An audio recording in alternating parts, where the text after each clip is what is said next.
dharmam parityaja Sarvadharman mamekam Parityaja sharanam vraja aham tvam sarva papebhyo Aham Tvam mokshayishyami Sarvapapebhyo ma suchaha. Mokshasya One more time. Sarva dharman parityaja Sarvadharman mamekam Parityaja sharanam vraja Mamekam Saranam Vraja aham tvam sarva papebhyo Aham Tvam mokshayishyami ma suchaha. Sarvapapebhyo Ma Abandon Suchaha. all varieties of religion and just surrender unto me. I shall deliver you from all sinful reactions. Do not fear. Purport by Srila Prabhupada. The Lord has described various kinds of knowledge and processes of religion. Knowledge of the Supreme Brahman, knowledge of the Supersoul, knowledge of the different types of orders and statuses of social life, knowledge of the renounced order of life, knowledge of non-attachment, sense and mind control, meditation, etc. He has described in so many ways different types of religion. Now, in summarizing Bhagavad Gita, the Lord says that Arjuna should give up all the processes that have been explained to him. He should simply surrender to Krishna. That surrender will save him from all kinds of sinful reactions, for the Lord personally promises to protect him. Paragraph. In the 7th chapter, it was said that only one who has become free from all sinful reactions can take to the worship of Lord Krishna. Thus, one may think that unless he is freed from all sinful reactions, he cannot take to the surrendering process. To such doubts, it is here said that even if one is not free from all sinful reactions simply by the process of surrendering to Sri Krishna, he is automatically freed.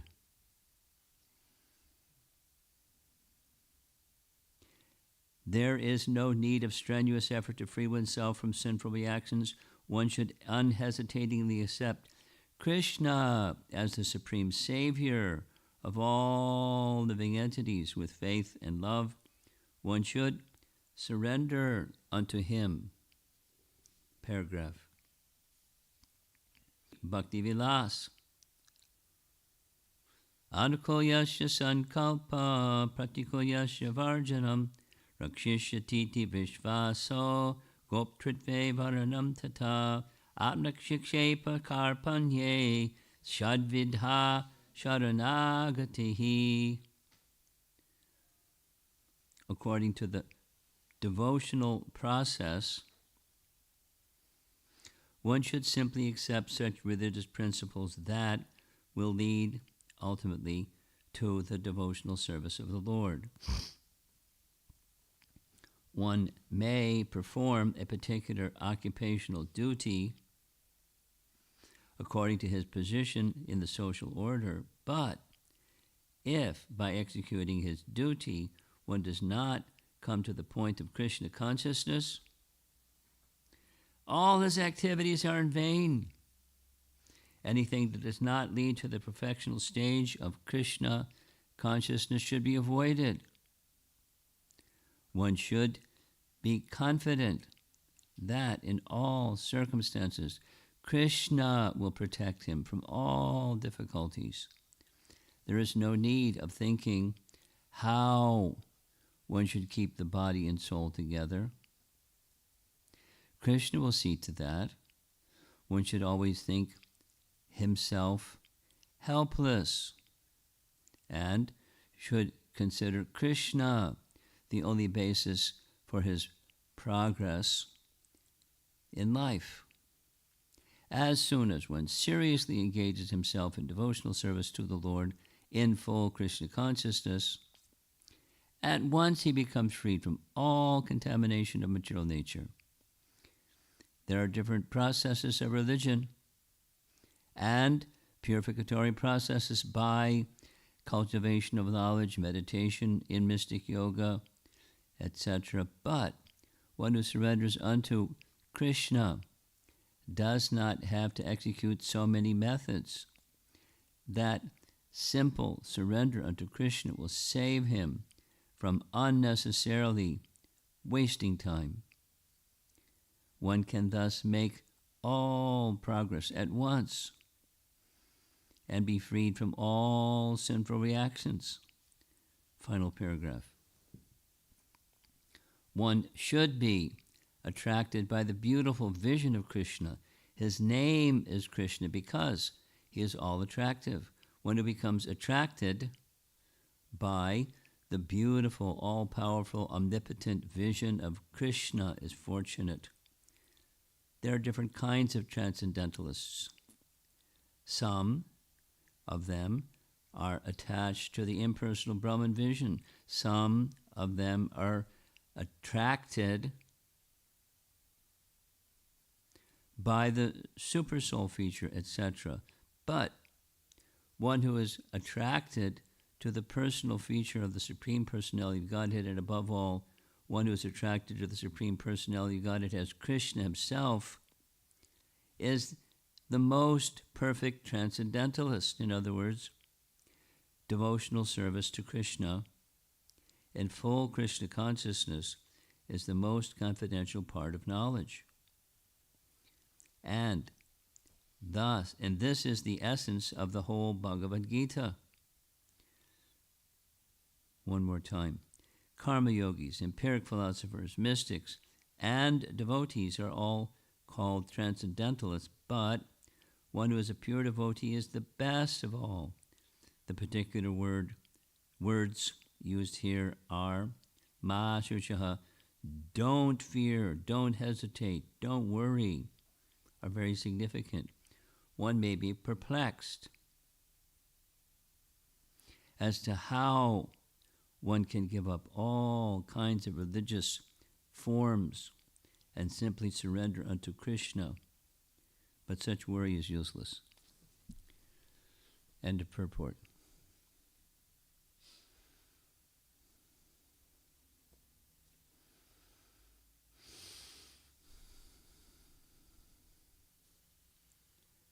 Today, both in India and here in Detroit, Michigan, it's the 10th of December.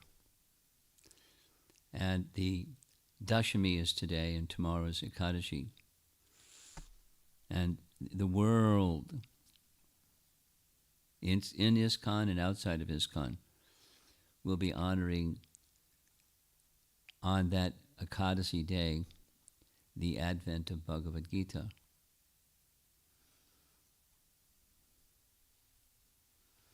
And this verse, as we just heard, is the essence of Bhagavad Gita. So we're honoring the essence of Bhagavad Gita the day before Mokshada Ekadasi. But that's fine. What is the essence of Bhagavad Gita? The essence of Bhagavad Gita is to take shelter of Krishna exclusively. Mam ekam sharanam. Mam ekam sharanam.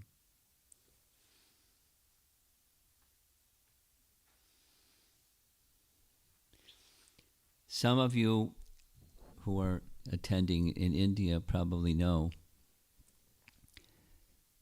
I just completed a 13-part discussion on Madhurya Kandambini, and I can't help it.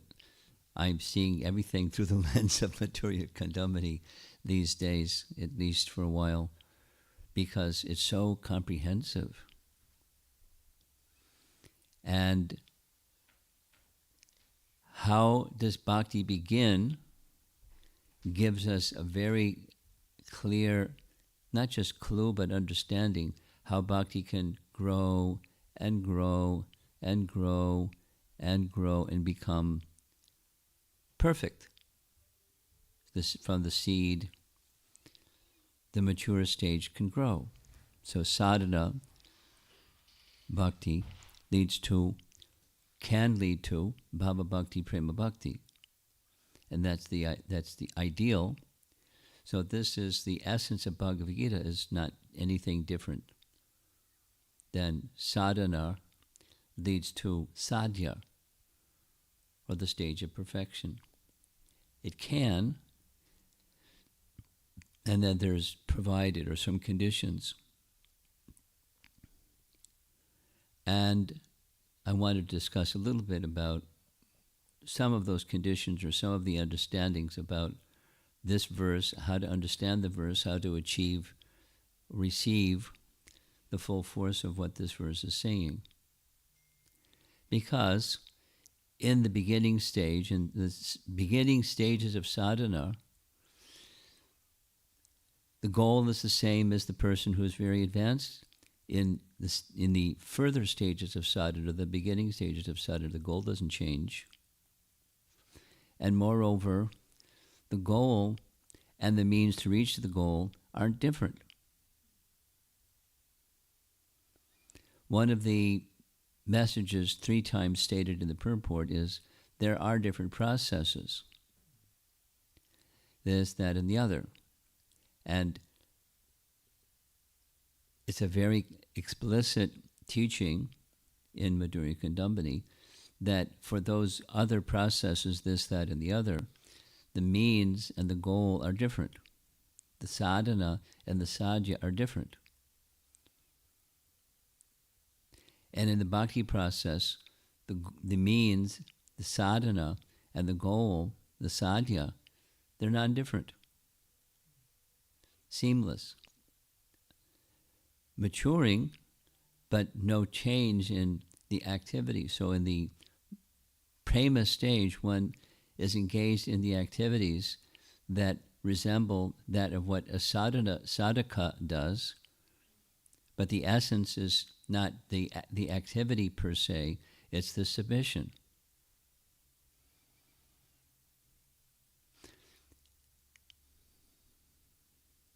In the earlier stages of sadhana bhakti, there's emphasis on the activities of sadhana bhakti, specifically the activities of hearing and chanting, shravanam kirtanam. And the stage of steadiness in bhakti is when the shravanam kirtanam is steady. And in addition to the activities of sadhana bhakti being steady, nishtha, there's something else, according to Madhurya Kandambini, and that something else is those things, those characteristics that are favorable to bhakti.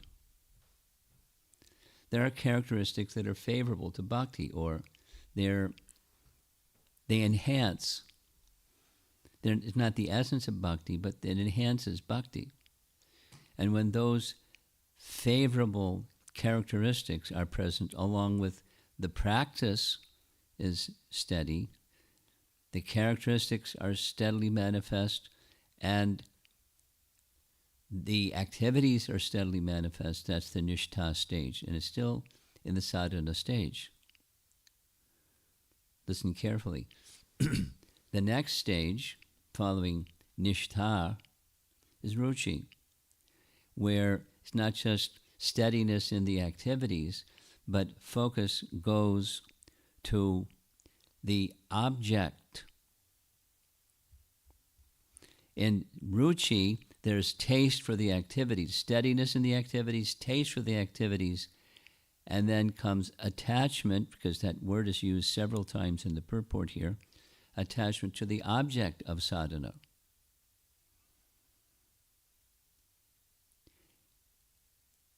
The distinction between the two is less mature, more mature.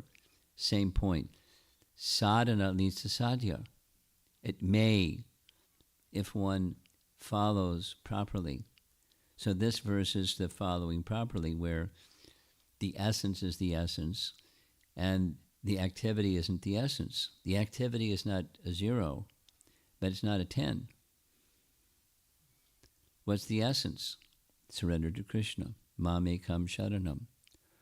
So supposing in the beginning stage, most of us are somewhere in that earlier striving for nishtha, anartana vritti, bhajana kriya, anartana vritti, striving for nishtha stage. Most of our ISKCON population is in that zone. And in that zone, there's still unwanted things, anarthas. And then there's this and this and this and this and this. How to overcome those anarthas? It's the activity of sadhana, and it's the submission unto the purpose of those activities.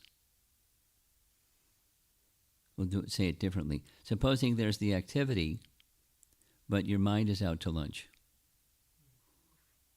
Is it possible that you can chant, your mouth can make the sound, or you can attend a class and you're hearing the class and your mind is somewhere else? Not only possible, it's our standard practice. So yes. So then the essence isn't matured yet. And therefore the activity may be going on, but the activity isn't matured because the essence of the activity is the purpose of the activity. Driving the activity is some submission.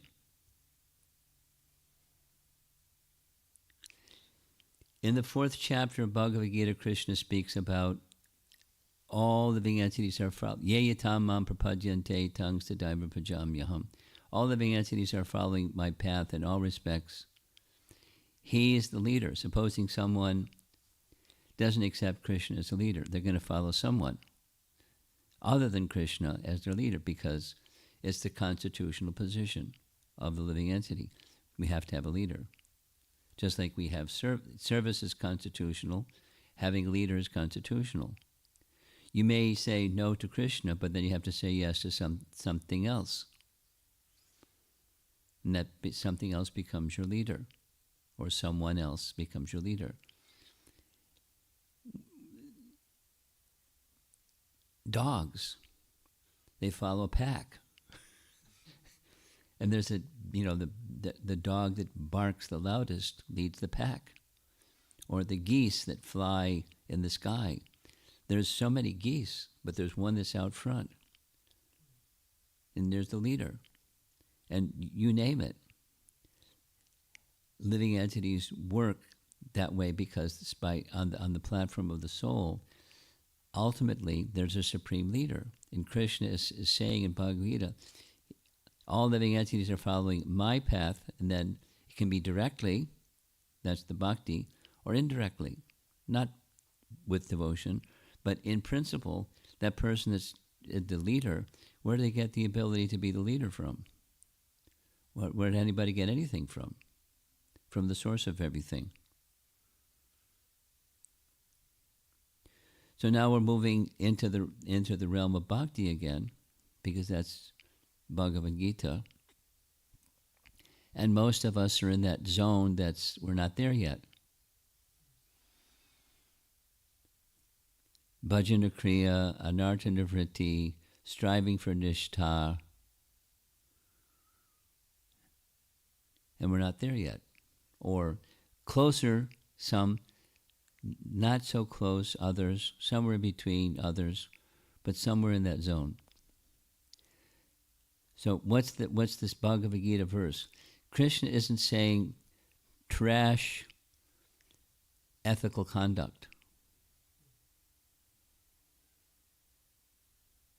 Trash the cultivation of knowledge. But the cultivation of knowledge for what purpose? Chapter 13, verses 8 through 12 are the process of knowledge. But what's the purpose question. What's the purpose of the process of knowledge? Again, what's the purpose of the process of knowledge? There's jnanam, the process of knowledge, and there's gyayam, the object of the process of knowledge. So there's devotional service activities, and then what's the purpose of those activities? It's not just becoming freed from prarabdha karma. According to our scriptures, say specifically from Madhurya Kandambini, even abhas bhakti or namabhas is so powerful that prarabdha karma can be dismissed. Abhas, just a shadow, what to speak of the Shuddha.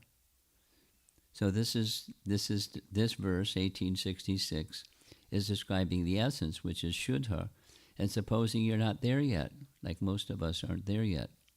So there's a mix of something in bhakti. Jnana Mishra Bhakti, Karma Mishra Bhakti, and not Shuddha Bhakti. So the abandon, what I plan to do for those of you that are listening from India, what I plan to do is send you commentaries, plural, on 1865 and 1866, so you can read it at your leisure. And what do our acharyas say about Mam Ekam Sharanam? Aham Tvam Sarva Papebhyo Moksha Yashami Ma Suchaha. It's let's hear what I'll send you when I have it compiled. I didn't finish it yet yesterday, but you can read it. I encourage you to read it. Tomorrow is Gita Jayanti, and so it's a nice verse to have some sense of what is being said by Krishna in the essence verse of Bhagavad Gita. Surrender to Krishna. So there's partial, and then there's further, and then there's complete. So how does that work? Or how do you get there? And what Satyavrata indicated that he wanted to hear me speak about, I'm going to approach that topic. It's the essence of the essence, which is not just the behavior. There's behaviors, and not just the mind that directs the behaviors.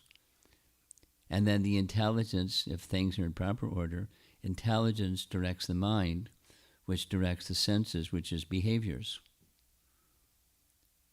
According to Madhurya Kandambini, that's what's required in nishtha. To achieve nishtha, the intelligence has to direct the mind, which then directs the senses, which does the sadhana with some steadiness, nishtha, and then with some taste. And then comes attachment, if we get that far, attachment, not just for the activity, but the object of the activity, the object of hearing and chanting. Attachment to the object. So we're somewhere, let's go back, we're somewhere back in this earlier zone. The bhajana kriya, anartana vritti, striving for steadiness in bhakti, and the characteristics of one engaged in bhakti, and because they're supportive of bhakti. So how to move from where we are to where we want to go. Understanding this verse helps. And how can we understand the verse without this question is dealt with in the second paragraph? I'll read the second paragraph again. It's important. That's why I'm reading it again. In the 7th chapter, it was said that only one who has become free from all sinful reactions can take to the worship of Lord Krishna. So that sounds like it cancels it's 1866. Because you can't become engaged in devotional service without having become freed from all sinful reactions. So how can you surrender if you haven't yet become free from all sinful reactions? It's a apparent contradiction. Thus one may think that unless he is free from all sinful reactions, he cannot take to the surrendering process. To such doubts, it is here said that even if one is not free from all sinful reactions, simply by the process of surrendering to Krishna, he is automatically freed. So one might say, okay, let's reconfigure the Bhagavad Gita and put 1866 back in the 7th chapter. And then after you've done 1866 back in the 7th chapter, then you can come to this verse in the 7th, it's mentioned in the 7th chapter. Either way,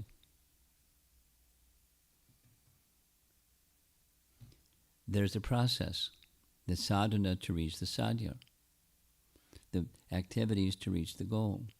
And reaching the goal depends on the heart, or the why. Let's say the same thing differently. Supposing I'm in this middle stage of sadhana bhakti. We're in this middle stage of sadhana bhakti. Supposing that's where we are. Now, how do you go beyond it? You can stay. Be complacent, and do the do's and avoid the don'ts, and tread water. That's nice. You're not accruing further karma. You're engaged in akarma, and slowly you'll progress. Slowly you'll progress. I can't remember the detail of the story, but Prabhupada told the story of a minister was asked by his king, how long will it take something. I can't remember the detail. And the minister said, I'll come see me tomorrow, I'll give you the answer. So he came the next day, and there was his minister sitting in meditation, and there was a pot hanging up in the air, 6 feet in the air, above a fire, rice pot. The king asked the minister, what are you doing? I'm cooking rice. But the pot is 6 feet up above the flame. In time. Slowly. Now, if you bring the pot right to the flame, it'll cook more quickly. But the heat rises, so it's going to go up to the pot, and gradually the rice will cook.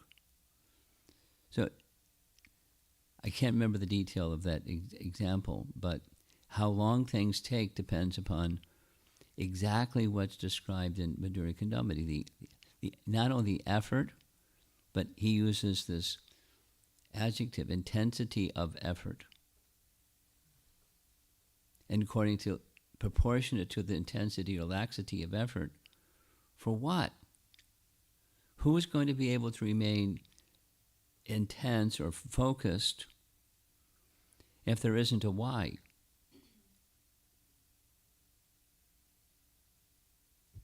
You can do for a while with some focus, chant, hear and chant, remember, worship. How do you get to the stage of full surrender? Not partial. How do you get there? In intensity of effort, and the other factor is mercy. But Krishna is ready on the mercy side, and when the mercy comes is up to Krishna, because he's not bound by some stricture. He has to do this if you do that. He's not bound. But there's a relationship, and in his own sweet will, in his own sweet time, Krishna will do what Krishna does. But his nature is known before you even begin bhakti, or as you're proceeding with bhakti. Certainly in this middle stage, the nature of Krishna being kind is known, at least conceptually. But then to experience the fullness of his mercy requires the fullness of our effort. And that fullness of effort is from the heart, or with a very clear, strong why. Why is it important? Supposing you don't have a clear sense of why. You just have the what and the how, but you don't have a clear sense of why. What's going to happen? Unsteady. And even if you become steady in practice, you're not done yet, because the intensity has to increase. So why intensity? I've already gotten steady, and the sufferings have diminished, and the happiness has risen. So why worry?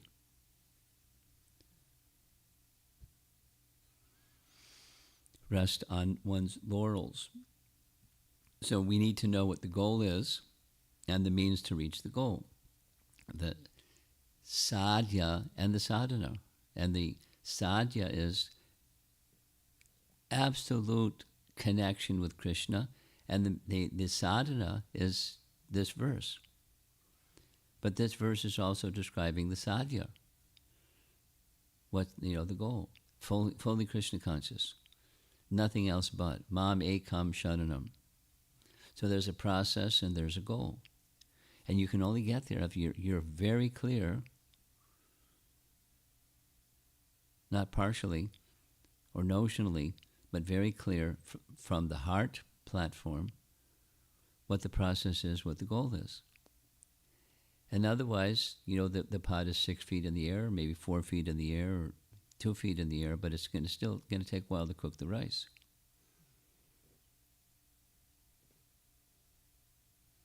And offer it to Krishna.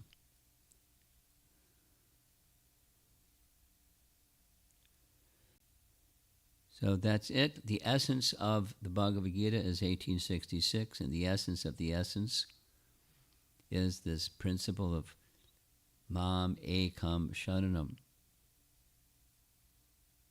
And the leaving aside, again, just repeating something said earlier, it's not just do anything and everything, misconduct, forget all the other stuff, trash it, throw it in the garbage can, and just surrender to Krishna. We're guided by those other things, that things that are supportive of bhakti are to be kept in place. But they're in subordinate position. Those things rest on bhakti, not bhakti rests on those things.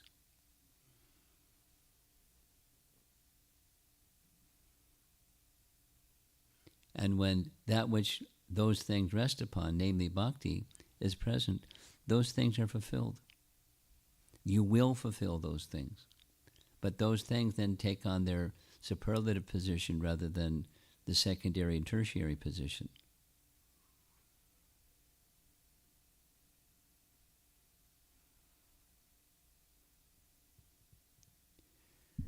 Okay. Oh, devotees from India.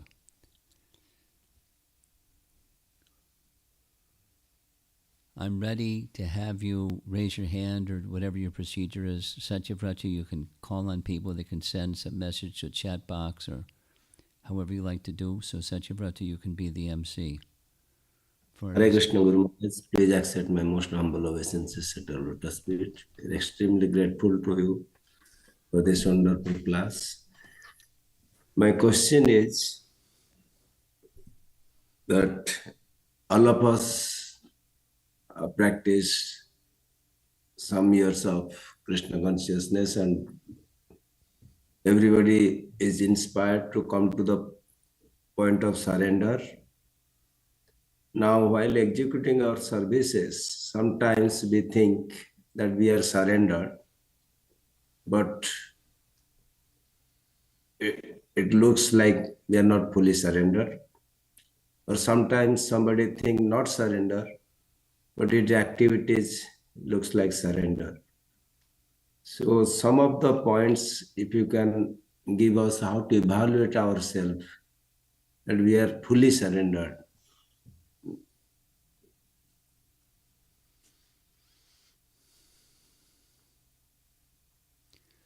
Let's take an assumption. We're not there yet. Now you want the characteristics of how do we know how close we are to being there yet. So I recommend that you read Madhurya Kandamini, because Vishwanath Chakravarti Thakur has very kindly, laboriously, academically, and with realization given the lakshana, the characteristics.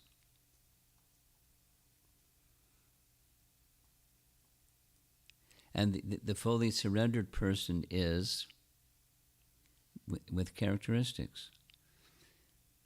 You know, their heart melts, their hair stand on end, their body trembles, and, you know, bhava bhakti.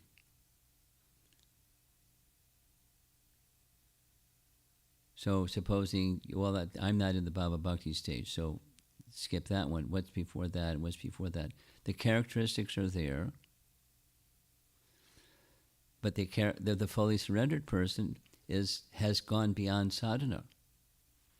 They don't trash sadhana, but they're not duty bound anymore. They're not practicing anymore. They're on the spontaneous stage where beyond ruchi, there's ecstasy. So now you go down. You can go down and down and down. So then, you know, what's the characteristics of asakti? What are the characteristics of ruchi? So I recommend that a person asking that question, you or anyone else, become familiar with what these terminologies mean. There's 9 stages of bhakti, and each of the stages has its characteristics, and you see the characteristics. One of the very nice statements that Vishwanath Chakravarti Thakur makes in response to your question is, if you want to see about yourself or someone else, if you or that other person has reached the stage of nishtha, you can see in yourself or in that other person, is there steadiness in the practices. That's the behaviors, the external, measurable, observable things. There's steadiness. There's not unsteadiness. And the second is the characteristics of that which is favorable to bhakti are also steadily, consistently, always manifest. The characteristics. So then, what are some of those characteristics? And they're identified. You know, basically, it's the mode of goodness characteristics, but there's additional ones. And the list is there, and so you see are the characteristics there, and are the activities of purification, sadhana bhakti, hearing and chanting particularly, and then following those, offering prayers, worshiping, etc., etc. The other types of bhakti, that they're consistent, and the characteristics are consistent. That's just nishtha. So that's because most of us are striving for the nishtha stage. It's a really nice section to become familiar with. What are the characteristics that are favorable to bhakti, and are they manifest in me or in another? And how close am I? And that's the consistency.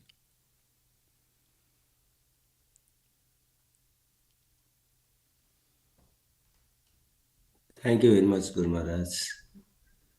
Sadhu Sangananda Prabhu.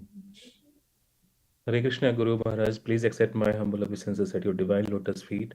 Thank you so much for giving your personal association, Maharaj. Uh, as you told Maharaj that why is the intensity of our effort? We should understand why I'm doing this activity. Mm.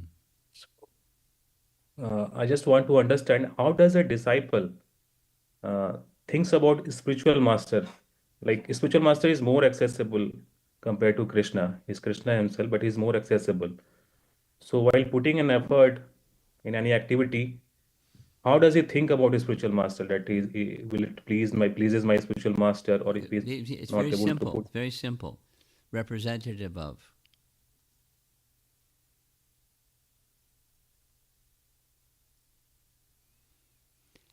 As you said, John, repeating back what you said, Krishna is more distant, spiritual master is more approximate. How do I think of the spiritual master? He's the representative of.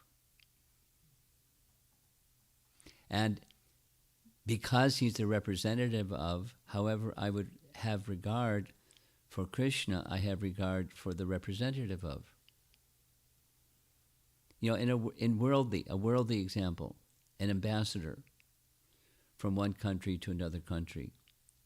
When the ambassador visits another country, he is treated as if he is the country personified. He's not the president, he's not the country collectively, he's representing. So the regard for the country is demonstrated by the regard for the representative. And so if accolades are given, it goes to the country. If gifts are given, it doesn't belong to the ambassador. It belongs to the country. If he pockets the gifts given to the ambassador, he's a thief, not his property. You know, by law, what to speak of, moral sense. So the representative is the representative. How do we think of the spiritual master? How you think of the spiritual master like you think of Krishna. Well, we don't have our understanding of Krishna so clear, so I'll approach the Guru. Then we're not going to have the proper understanding of Guru either. So how to have the proper understanding, representative of. And therefore it helps, anything that I do or that we do, any one of us does, in terms of awakening our Krishna consciousness, that commensurate should also go to the representative of. It works both ways. So a key to get closer to Krishna is to have the proper regard for the spiritual master because he's the representative of.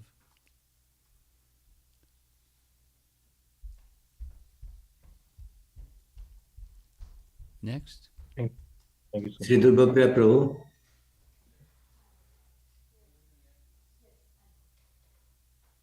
Hare Krishna, Guru Maharaj. Please accept my humble obeisances at your divine lotus feet. Thank you so much for giving us this association. My question is that what steps can I take to intensify my efforts so that I can move towards surrendering to the Supreme Lord? Let me ask you a question in response Yes, to your Maharaj. question. How does bhakti begin? Answer. Yep. Answer. I'll answer the question. Adau shadha tata sadhu sangha bhajana kriya. So the answer to your question is the same three. Now, Yes. So the preliminary faith question, can preliminary faith grow? Answer, yes. So it goes through phases of growth, so faith may become stronger. My access to sadhu sangha may, especially if I understand how important it is, I may go out of my way to seek sadhu sangha, and sadhu sangha doesn't mean only a super advanced devotee. It means a devotee. That's sadhu sangha. And so I seek sadhu sangha and want to be recognized the importance in my spiritual progress of sadhu sangha. And so let me go for it. Let me seek sadhu sangha. And when in the association of sadhus, I do bhajana kriya and devotional activities, like we're doing right now. All of those three is what we're doing right now. And what we're doing right now is how you grow from, the one stage to the next stage to the next stage. So my answer to your question is, if you understand how bhakti begins, you'll have an answer to your question. It's just a more mature stage because the practice of bhakti, the sadhana bhakti, and the sadhya, the goal of this practice of bhakti are the same, just less mature, more mature. So you do the same things. Now your question was intensity. So I'm indicating intensity has everything to do with understanding what the purpose of it is. What's the purpose of it?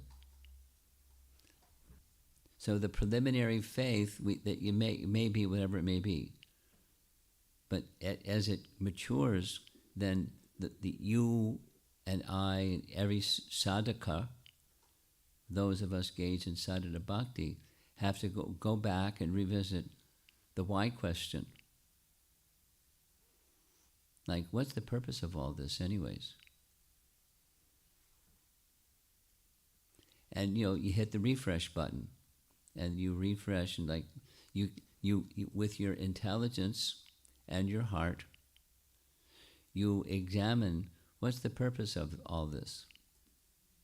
And if you're progressing, then you'll understand more clearly, and then the purpose becomes more clear, and then the intensity becomes stronger.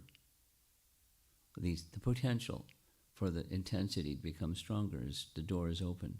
You just walk through that door. Pavan Sarvar Prabhu. Thank you, Maharaj. Thank you so much. Hare Krishna Guru Maharaj, please accept my humble obeisances at your divine lotus feet. I am very indebted and thankful for this class.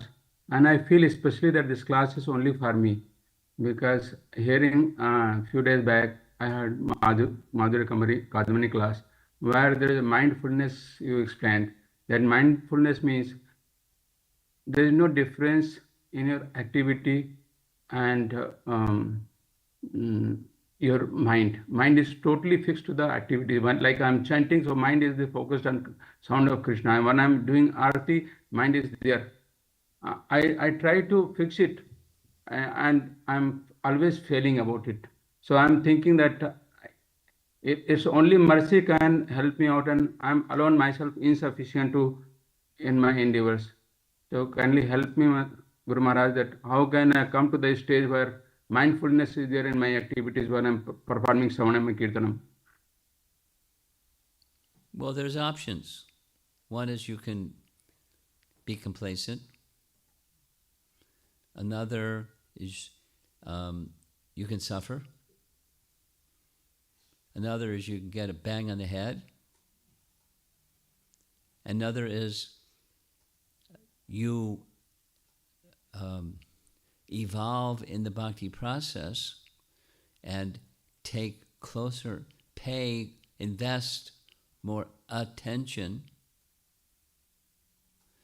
to the activity of hearing and chanting, and having regard and respect for those who are engaged with you and the sadhus with whom you are engaged in hearing and chanting. So there's ebbs and flows. Generally speaking, bhakti doesn't move in a straight line. It's not like that kind of a process. It's often likened to waves in a river. And sometimes it's the same water flowing on the river. And sometimes the water is up, the wave it goes up. Sometimes the wave goes down.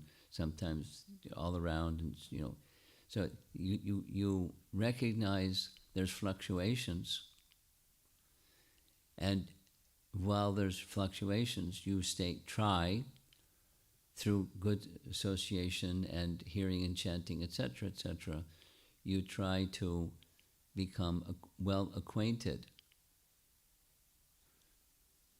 with that which is, this verse, the essence of the whole of the bhakti process. And if you're making a sincere effort in that way, in good association, then you'll progress more. And fluctuating attention, you'll progress medium.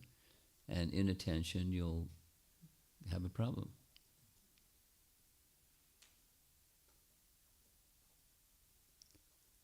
Steadiness in bhakti, is steadiness. Nishtha is a result of intelligence, where does intelligence come from? Intelligence comes from Supersoul. So if your Krishna consciousness is strong, then you'll have sufficient intelligence and you'll discriminate. Now I'm being attentive, now I'm being inattentive. And it can be moment to moment. Same with your whole preamble of how you raised your question. A most important activity that we all engage in every day is chanting. So monitor closely the quality of your chanting. And that will help you overall in the bhakti process and the other activities that you do in the day, in addition to directly chanting the holy name. So it's a very nice package. To me, it makes complete sense. It's very scientific and very sensible. And then comes the effort that we make and the association we keep. Next. This is Prabhu. Thank you so much. Thank you so much, Guru Maharaj. Hare Krishna, Guru Maharaj. Thank you for your enlightening and empowering class. So, Guru Maharaj, you gave the example of cooking rice. The candle is below and the rice pot is high up, and you kindly told us to have intensity. Now, in Nectar of Devotion, Rupa Goswami says there are 5 potent forms of bhakti. 5 what? 5 potent forms of bhakti, DT, Tokens? devotee, like that. And one can try to align oneself. Okay, got it. Potent forms. Yeah. They're all potent. But They're 5 most. Yeah. They're all potent. Next. I feel the sadhu sang is, I feel, okay. So, sadhu sang is generally emphasized to be in good association. And I personally, this is for me, I personally feel if I can read commentaries of Vishwanath Chakravarti Thakur on Bhagavad Gita and Bhagavatam in conjunction with Prabhupada commentaries, that will help me. But somehow, the way I was trained in the beginning, I was discouraged, or we were discouraged to not read commentaries of acharyas. So, is it okay to read commentaries of acharyas, especially Vishwanath Chakravarti Thakur? And if yes, what precautions we should take, or how should we read it? My answer to a question like this is it depends. Okay, depends on what? It depends on your faith. The faith should go to the principal source from whom you hear. The principal source from whom you hear is our founder Acharya. You take the ISKCON disciple course and you'll get it A to Z because it's very clear. Future generations may have other acharyas, but there's one founder Acharya. And he is the source. Our founder Acharya is the source. And then, so primarily, principally, my answer to your question is it depends. But when that is fixed and firm, I'll just share with you, I've been practicing Krishna Bhakti for a number of years now, working on 56 years. And every day for at least an hour to 2 hours, I'm hearing my founder, my spiritual master, our founder Acharya. Every day, every day, every day, every day, every day, every day, every day, every day. That connection is very vibrant, and it never becomes weak. It's principle. So when that has been established for you, then hearing your particular line in the line of disciplic succession from Prabhupada person, that you hear from them. You do have that well established, those two things well established, and then you're ready to begin reading Acharya's commentaries. And then then you titrate, in measured ways.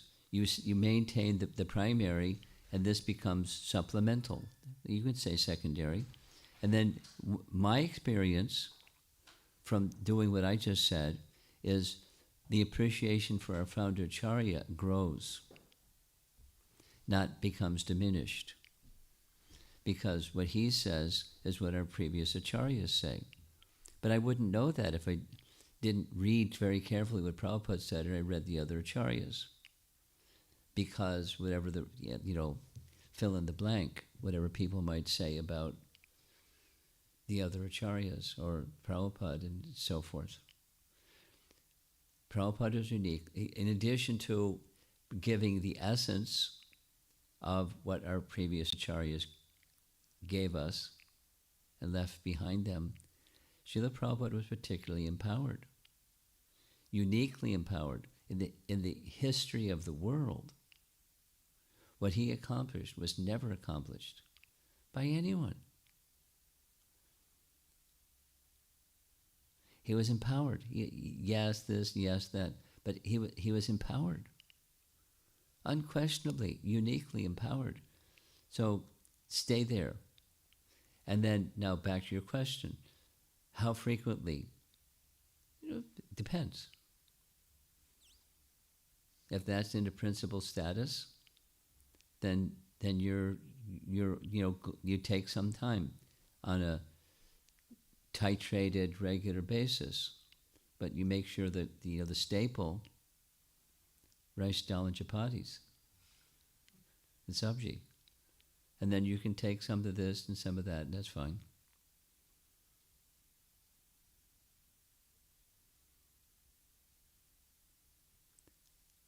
So if you want some guidance, take guidance.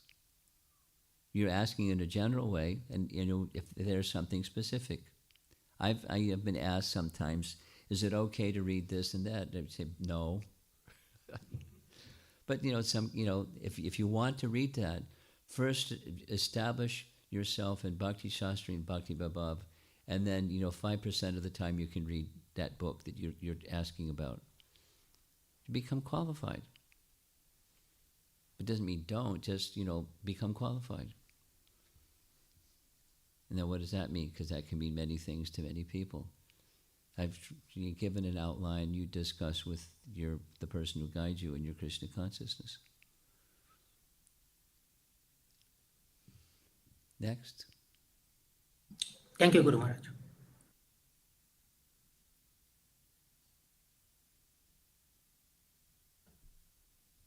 Hare Krishna Guru Maharaj. One question is from Rakesh Roshan Prabhu.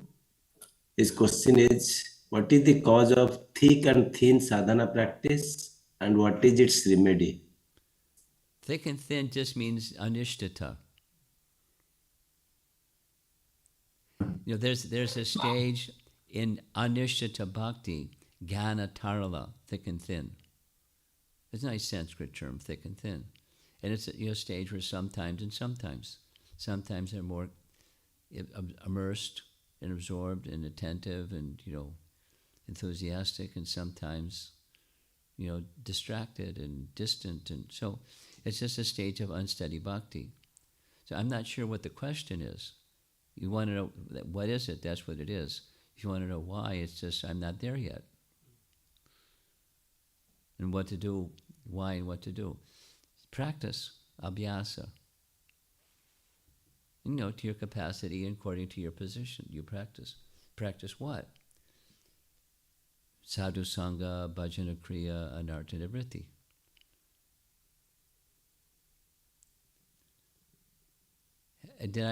I'm not sure what the question is. I don't know if I hit the center of the bullseye of the target. Satyavrata, did I answer the question? Yes, Maharaj. He just want to know what is Tikantin, and you have answered, Maharaj. Okay, Ganatarya. You'll find Tulsipati. you can read in Madhurya Kandambani, the very Sanskrit term is there, and the definition of the term is there. Yes, Maharaj. Nowadays we are hearing every day morning Okay. and discussing. Okay, fine. Tulsipati Prabhu. Hare Krishna Guru Maharaj. Please accept my humble obeisance at the rest of the lotus feet.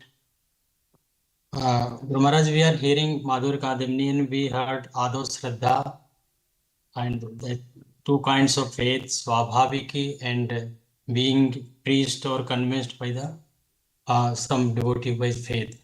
So while going for book distribution or preaching to someone, we generally hear that we have already so much. They are saying about the demigod worship, okay, we have so much, we are already doing. So how we can recognize that they have Swabhaviki part or not, how to invest more time with them? Satyavrata, could you summarize? I couldn't understand his question. Maharaj is asking that there are some Swabhavik Bhakti, means there is some spontaneous devotion in the heart of some devotees. Okay. So they are going for preaching and some are worshipping demigod worship, those things. So how to convince them? How to convince people that have another faith to get on board with bhakti. That's basically what the question is? Yes, Maharaj. Okay.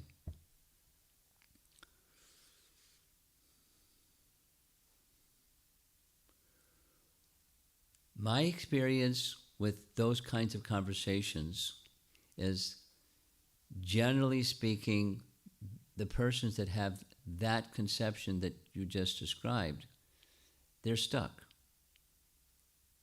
You can say this, you can say that, you can say the other thing, and they keep going back to being stuck. Because that's their faith.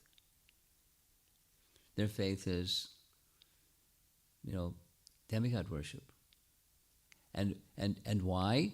It's Vedic. There's nothing wrong with demigod worship. It's Vedic. But what's the purpose of it? So if depends on the person, and depends if they can hear, if they have beans in their ears or if they have their ears open. If they can hear, then you can ask, you teach by asking questions. And one of the techniques of teaching is ask questions. And, ask the question, is there a purpose behind this? What's your understanding of the purpose behind? And, another question. A or B? There are multiple sources of everything.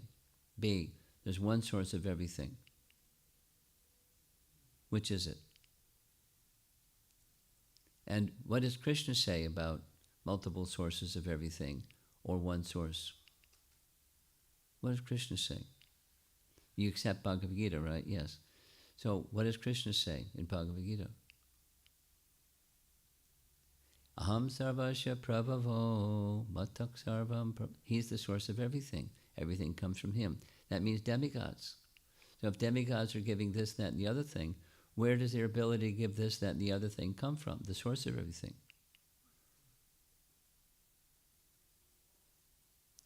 How do you feel about that? So you help them understand,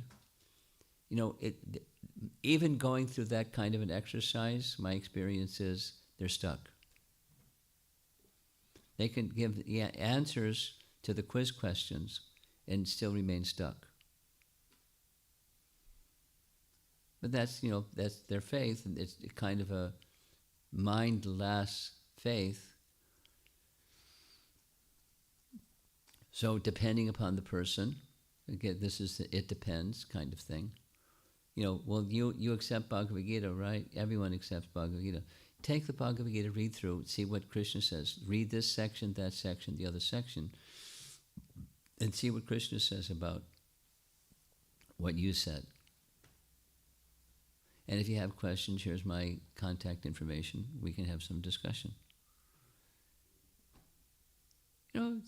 So the answer to your question is it depends.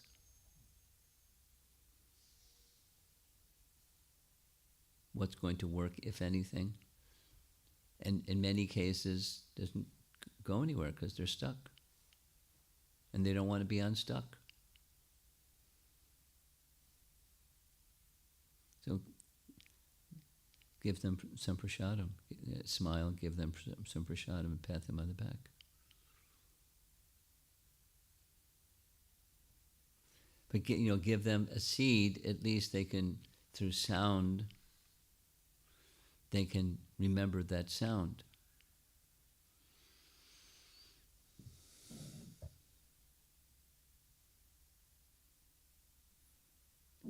There's one source of everything. One source of everything. There's not multiple sources. That would be very confusing.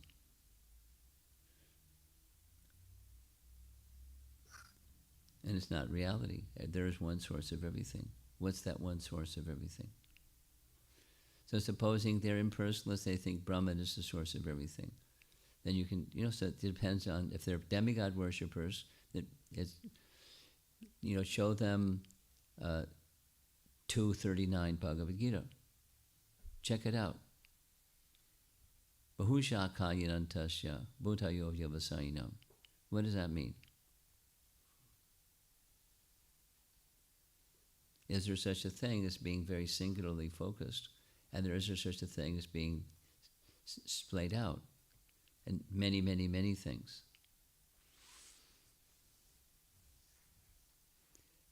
But, they're attached. So circling back, you give them a sound vibration that they can hear and meditate on and maybe complain about or moan and groan and they don't like it because, but you give a sound vibration that's from the infallible person. Bhagavad Gita is the backstop for such people. Hare Krishna. I think we should end. Satyavrata, what do you think? Yes, Guru Maharaj. Thank you very much for your valuable association. I volunteered to have this discussion, so duty fulfilled. And we'll see you again next time. And I'll work today on providing you with commentary, because I want a copy myself from our acharyas on 1865 and 1866. And at your leisure, you can look it over and be happy. Thank you very much. Srila Prabhupada Ki Jai. His Holiness Ramapad Swami Maharaj Ki